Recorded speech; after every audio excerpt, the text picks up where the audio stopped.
Sisi viongozi wa mila wa jamii wa Maasai nchini Tanzania tukiongozwa na uzalendo, utu na dhamira njema kwa taifa letu, tunatoa tamko hii rasmi la kuunga mkono jitihada za uongozi wa Mheshimiwa Rais wa Jamhuri ya Muungano wa Tanzania Mama Samia Suluhu Hassan Chifu Hangaya kwa ujasiri wake, hekima na maono ya kuendeleza taifa letu katika msingi wa amani, umoja, usawa na maendeleo endelevu. Tunatambua mchango mkubwa wa Mheshimiwa Rais katika kuimarisha ustawi wa jamii zote nchini, hususan jamii za wafugaji na makundi mengine walioko pembezoni, kwa kuendeleza sera na mipango ya maendeleo inayogusa maisha ya wananchi moja kwa moja.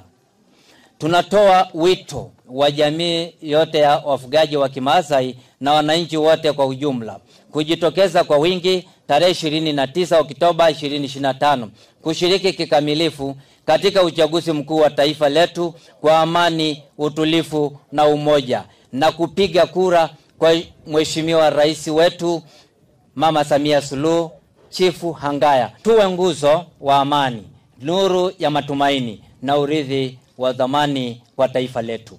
Samia ni chaguo la amani. Tanzania kwanza, amani kwanza. Tunawapongeza sana sana sana.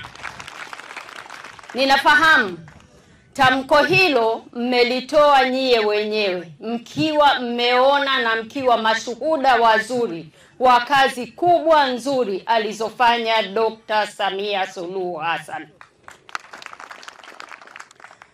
Bahati nzuri sana, sisi jamii ya maana sio watu wa kwenda pembeni na serikali.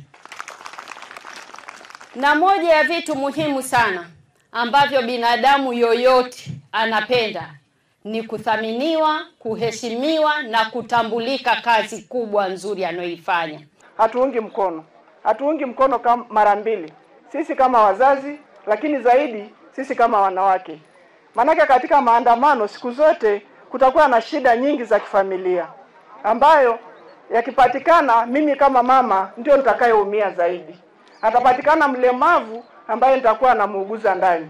Atapatikana kipofu ambaye amesababishwa ndani ya maandamano yale.